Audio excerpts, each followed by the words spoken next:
Agora, tem um outro personagem para trazer para o debate. Esse aqui eu sou fã demais. Cada vez que ele fala, é meio Renato Aroeira, assim.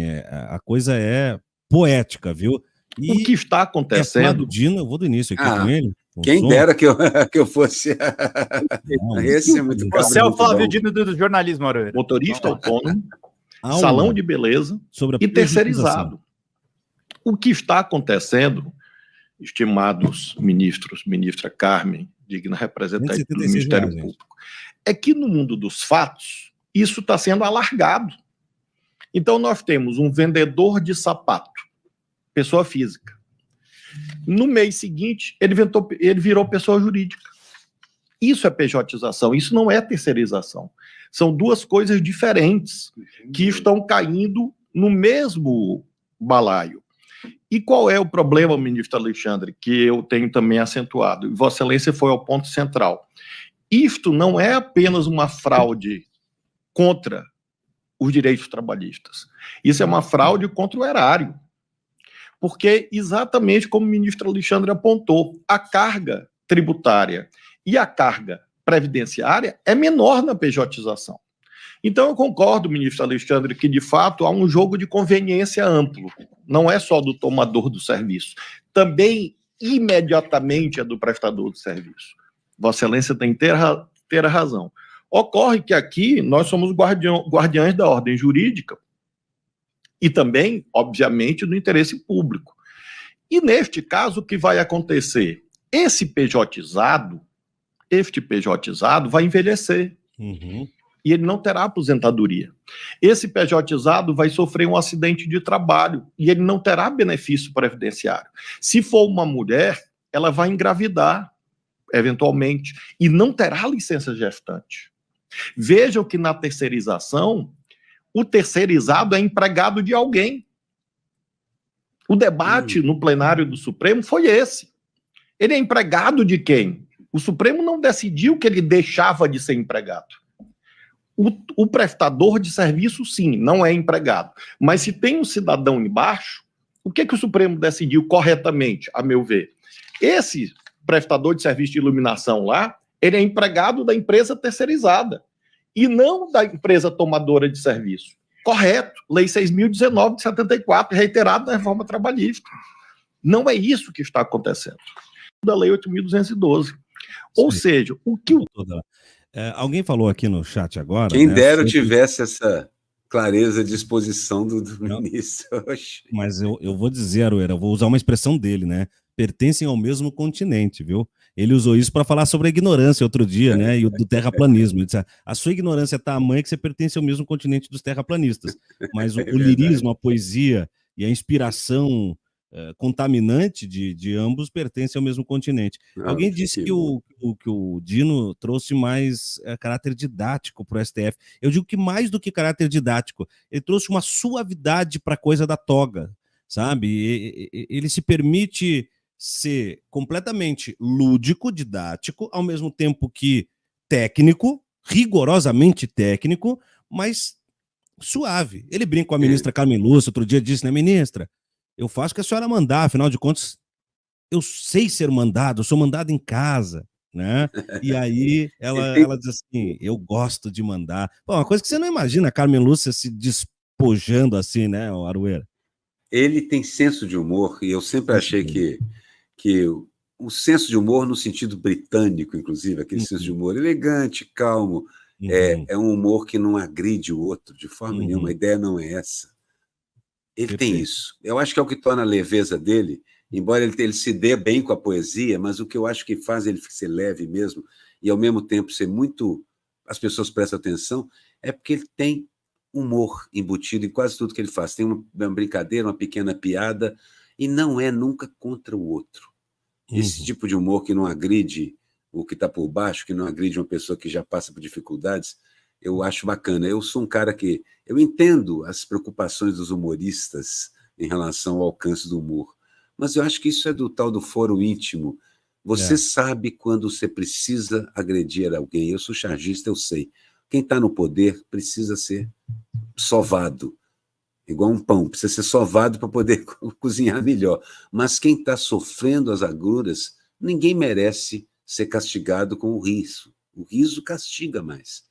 Mas no caso do Dino, o riso suaviza, é um lubrificante social. Ele é um bom, ele tem senso de humor e faz boas piadas, Inteligente mesmo. A Noeli disse que ontem a gente rodou na noite um vídeo muito bem humorado de uma rádio argentina sobre o presidente Lula. Eu vou rodar de novo aqui, Aroeira, não sei se você assistiu e o Pedro, mas eu tenho certeza que vocês vão dar boas risadas, tá? Quando eu vejo essa rádio argentina falando a respeito do presidente, eu não tenho inveja do presidente deles lá, mas eu tenho inveja de ter uma rádio assim quando a gente tem Jovem Pan aqui. Tá? Então, vou rodar para vocês desde o início, eu só vou aumentar aqui a legenda para o pessoal ver. Opa, aumentei demais, calma, que não é tanto. E vou botar do início, tá? Com áudio aqui. Sobre a queda do presidente Lula no banheiro, eles têm uma solução, olha só. Lula. Estaba en el baño, aparentemente bañándose, y se tropezó, cayó y se golpeó la cabeza. Pero cuando digo se golpeó la cabeza, tuvo un sangrado interno. Entonces, cuiden a ese señor. Pará. Mira, a Lula hay que bañarlo. Sí. Entre 5 personas. Sí. Posiblemente. Hay 5 compañeros ahí. Los compañeros bañándolo, pasándole la... Uno le pone shampoo. Si es posible, ministro, el otro le pasa... Una honra la del huevito a Lula. Así que no se pongan en boludo y vayan a bañarlo a Lula, Dale. La honra, la bueno, honra. yo que para mí una honra. Venga, don Lula. Le damos la bolita, ¿cuál es el problema? Venga, don Lula. E essa honra de dar banho no presidente. Eles são muito engraçados. Eles têm, alguns dos melhores cartunistas do mundo são argentinos. Eles são muito divertidos. Tem um senso de humor desse tipo. Falam de si mesmo. Outra falando, uma honra dar banho nos ovos do Lula. Coisa... Olha, gente, é engraçado demais. Eu preferiria ter isso mesmo. Aliás, as revistas musicais eram uma tradição brasileira, né? Aquele show onde você fazia gozação com todo mundo. Eu participei muito com os irmãos Caruso desse tipo de brincadeira. Era divertido. Senso de humor faz bem. A crítica bem-humorada é melhor recebida do que a crítica batida junto com um bastão e um prego, né? E assim por diante. Eu gostaria muito de ter um bando de humoristas fazendo essas divertidas brincadeiras aqui. Conseguiram fazer brincadeira com aquilo sem agredir o Lula nenhuma vez. Olha que coisa bacana. Agora, sobre cortar as unhas.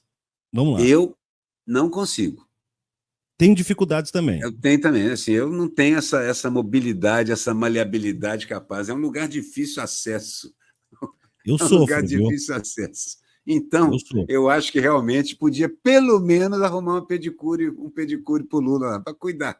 Pelo menos o pé. Não precisa dar banho nele, mas vamos cortar as unhas do pé do Lula.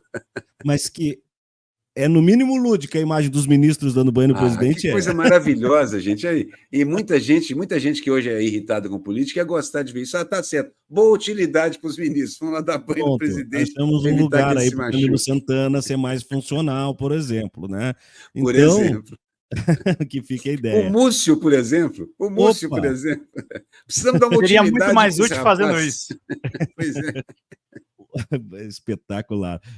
E o que eu gosto de ver é o bom humor dessa turma da arte argentina, porque as agruras que eles estão passando lá, só com humor mesmo para encarar. Só com muito riso de nervoso. A gente sabe o que é. Nós tivemos um Milei mais ou menos. Tivemos um Milei com palhaçadas mais dolorosas até do que as do Milei. Exatamente. Bom, vamos trazer mais recados, Pedro, para logo a gente... eu já estou precisando, já estou chegando na minha hora também. Eu só quero ver se tem recados para você, Aroeira, e daí a gente te libera, prometo. Tá bom, então. Só dar o recado também do Aroeira. O Aroeira sempre pede aqui para eu trazer também as notícias dos shows dele. Vai ter agora na sexta-feira. Deixa eu botar aqui na tela para vocês. Ele e o Igor Essa. Explica para a gente um pouco, Aroeira. Amanhã eu estou com o Igor Essa lá em Copacabana, aqui no Rio de Janeiro, na Rua Toneleiro 217. Fica ao lado da estação Siqueira Campos, no metrô. E o Igor Essa e eu fazemos um trabalho musical que pega toda a música boa brasileira. MBV. A música boa brasileira. E também algumas brincadeiras com os boleros, que a gente gosta muito, e os blues também. A gente faz samba, jazz, e esse acordeon maravilhoso que é o samba jazz, ali no meio do fole cabe tudo. E aí a gente vai estar lá a partir de 19 horas. Eu gosto de fazer esses cards aí, são os meus gatinhos, eu sempre uso os meus gatinhos como meus Os bichanos. Os bichanos, são sempre os meus bichinhos que fazem a propaganda. Faz bem, são bons vendedores do conteúdo. Bons vendedores. E eu